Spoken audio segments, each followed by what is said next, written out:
Now more of Positive Business on AM 790 with your host, Patricia Raskin. Call 437-5000 or toll free 1-888-345-0790. Now more of Positive Business on AM 790 with Patricia Raskin. Well, hello, everyone, and welcome back. I'm Patricia Raskin, and last but not least, we have one of the most dynamic people that you're going to hear next. So get ready for tremendous motivation and some tremendous tips on selling. My guest on the phone is Victor Antonio. He's an author, speaker, and trainer who is proof that the American dream of success is alive and well. A poor upbringing from one of the roughest areas of Chicago didn't stop Victor from earning a BS in electrical engineering, an MBA, and building a 20-year career as a top sales executive and becoming a CEO of a multi-million-dollar high-tech company. Victor has shared the big stage with some of the top business speakers in the nation: Rudy Giuliani, Zig Ziglar, Dr. Robert Schuller, Paul Ardenelli, John May, and many, many others. And today we're talking about the sales process from the buyer's perspective. Why do people buy? Welcome, Victor. Patricia, thank you so much for having me on the radio. I really appreciate it. Thank you. Well, I'm thrilled about this. So, all right. So what we're going to talk about here is, the economy has changed, but how has it changed in terms of how we grow or sell a business? I think before, if we can, stick a mark in the ground and say 2009. We'll call that pre-recession, if we can. Again, just use that as a relative year. Anything before that, selling was very easy. Not only easy like in low-hanging fruit, but, if you had the right product, you had the right sales pitch, you had the right approach, and if you had the right relationships, you can close the sale. So something happened post-2009. Now, money tightens up, credit tightens up, and all of a sudden companies have to justify why they're going to make certain purchases. And in doing so, selling has changed because now the salesperson just can't show up, have a great relationship. Now they have to actually prove the value that their product has. And that's what's really changed in the market today. Today, people don't want to hear the niceties. Great, we have a relationship. But at the end of the day, I have to prove to my stockholders or my company that if I buy from you, you're the best, and it's the most value I'm going to get from my buck. And that's what's changed. It's not as easy as it used to be. But it's about value and value added. And what do we need to do to get our message across differently? What do we need to do differently to close the sale, Victor? I don't like that word, but it is closing the sale. Yeah, it is closing the sales. Well, let's answer the bigger word. The bigger word is value. It's sometimes when we throw the word value out, and I hear it thrown out there a lot, it's like a floating abstraction, not tied down to anything. And I always say that the holy trinity of selling is that if you can find a way to tie your product to three types of value, how do you help somebody reduce their costs, or how do you help them increase their revenue, or how do you help a company expand their market share? If you can do one of those three, tie your product services to one of those three, reduce costs, increase revenue, expand market share, that's the value companies are looking for today. And I hate to say that we're closing the sale, but, we got to close the sale, but the only way you're going to do that is to prove your value. See, before they would take your word for it.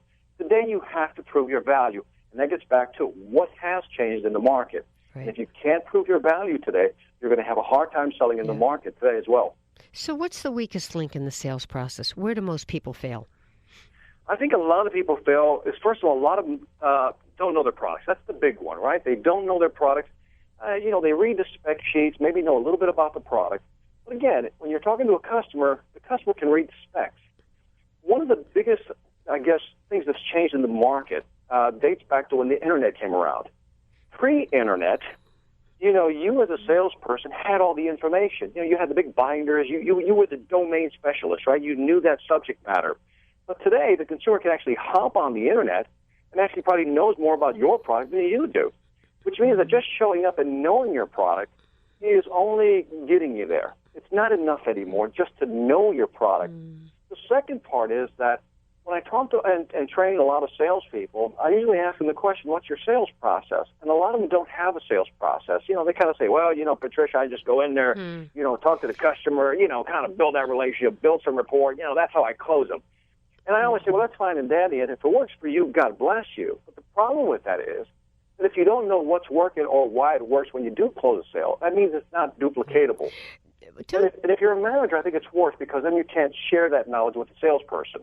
Don't you think that you need to know the product, but you need to know how the product will work for that particular client? Oh, absolutely, Patricia. That's the key. Again, it's not about us anymore. It's about how does it apply to you. I get back to the Trinity, right? How does it help the client increase their revenue, reduce their costs, or expand their market share, especially if they're in the B2B business, right? If it's a B2B, it's a B2C business, well, how's that going to help you personally grow? How's this going to help you, Mr. Customer? And you're absolutely right. It's not about us. It's how do we help them? And so do you think that you need to spend time really talking to your clients and getting to know them and getting to know their business before you can really evaluate? The question is a great question, but it's loaded today. Let me tell you why it's loaded. Studies have come out in the last year or so that says, relationship selling, it's not dead, but it's no longer the centerpiece of selling. It's only part of what you need to sell.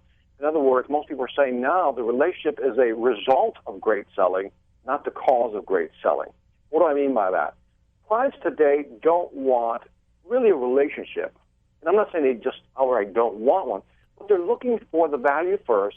And if you offer great value, then I want to have a great relationship with you. Let me prove it to you. Today, if you were going to buy a car, Patricia, what would be the first thing you'd do? If you had to buy a car today, what would be, what would you go through? What would you do? Well, I would I would look at the value of the car in terms of meeting my needs, and I would look at different cars, and then I would then I would shop for the price. And where would you shop for the price? Would you go to the dealer or would you go to the internet first? Well, for me, I would go to the dealer. But that's me.